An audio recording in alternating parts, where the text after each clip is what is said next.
Where is the real estate market headed in 2021? Stay tuned and find out.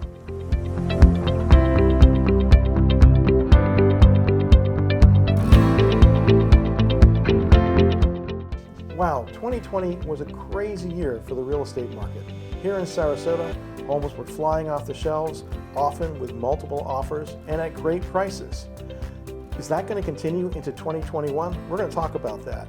But go ahead right now and download our real estate market update. It's the latest version. It's free.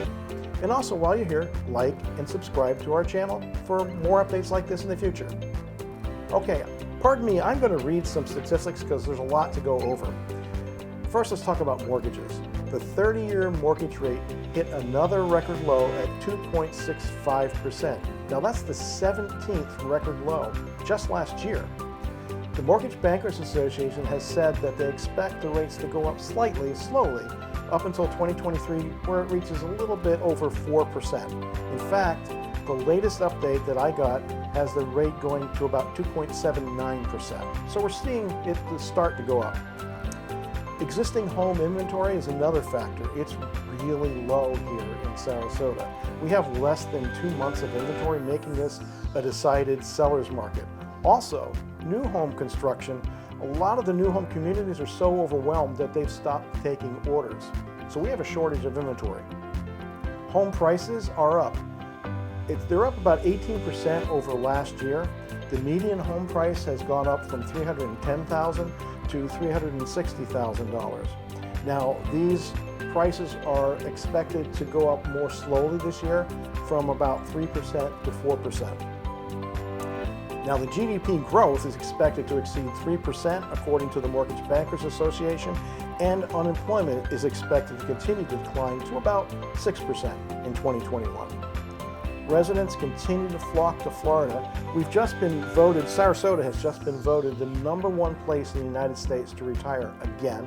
That was by Forbes magazine, and also during the middle of summer, USA Today said the same thing. So all of those things work together. I think that we're going to see a strong market all the way through 2021. So Vic, what advice do you have for buyers and sellers in the Sarasota area for 2021? Well, Dave, first of all, it's no shock to me that the inventory here is so low. Who wouldn't want to live here? We've lived here 11 years. We live in a lovely gated community, and every time we go through the gates, we say we can't believe we get to live here. 11 years and it still hasn't worn off. So people, I understand why the inventory is so low, because everyone wants to come here and people don't want to leave, especially after the year we've had. What we've all endured this year is a whole lot easier to take when you're dealing with sunshine most of the year and temperatures that allow you to go outdoors year-round. So it's a wonderful place to live, and more people are discovering that. So no wonder why the inventory is so low. Now, I have encouragement for both sellers and buyers. It's such an unusual market. It's a seller's market because the inventory is so low, but it's also a buyer's market because the interest rates are so low. It's a match made in heaven because the buyers can get more house for their money. Sellers are not overpricing their homes. They learned that mistake when the market crashed because buyers won't buy overpriced homes. So things here, we believe, for the most part, are fairly priced.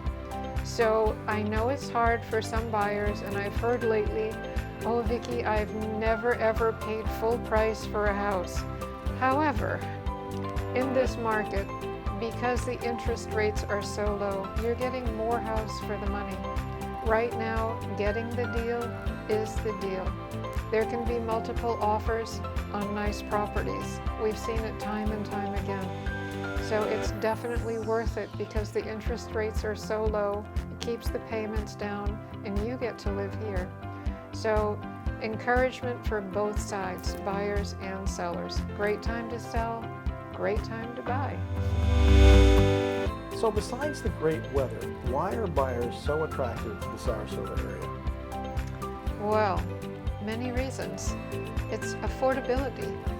Where in this country can you live on the seacoast and find houses in the prices they are here? You can live in a lovely home in Sarasota, an average home, say $350,000 with a pool, and still be 15, 20, 30 minutes away from the beach. And that's only because of traffic lights. As the crow flies, it's 4 or 5 miles. So for that alone, the prices of houses, and then there's the property taxes. I'm from Connecticut. So property taxes here are so low compared to most everywhere else in the country. And then there's the utilities. I'm a New England girl. I don't like the heat. Unfortunately for Dave, I keep the AC at 72 degrees year-round. And we have a 1,900 square foot house under air, and we average our electric bill, so we pay the same every month. And it's somewhere between $135 and $140. I just can't remember this year what it is. But that's really cheap for utilities to keep the AC as low as I like it. So I know people expect to hear that the electric bills for a house our size would be $350 a month, but it's not at all. It's so affordable to live here, and that's another great reason to live in this area. She really does keep it at 72 degrees, and I have the sweaters to prove it. So tell us a little bit about the sense of lifestyle here in Florida. How is it different from where we come up north? Yeah, that's a good question, Dave. I know in the 11 years that we've lived here, what I've discovered is that Florida living involves a sense of community. Folks here, honestly, we're all generally a little bit happier just because of the weather, and we can get out of the house year-round. We're not hibernating 5 to 7 months of the year. But also just the sense of community among neighbors. In our neighborhood, folks get together once a month, usually at the pool for a pool party, and I use air quotes because no one swims. But we love to get together, we all bring food, we sit around and talk, and no one wants to go home. People don't come just to put in an appearance. They come because they really want to see each other. So that's been a little bit limited this year because of social distancing that we're all doing. But still, we've gathered together with masks on at the pool. We had a great night of trivia, and folks came and everybody enjoyed it. So we do our HOA meetings outside, lovely setting by the lake. It gets everyone together, socially distanced, but we're all together outside and our meetings go on. So life goes on here. We all put our masks on and we live our lives, and it's just a wonderful place to be. Okay, there you have it. There's our quarterly market update for the end of 2020. Go ahead and download the PDF version. There's a link right here on your screen and in the description. And we'll talk to you soon. Have a great day.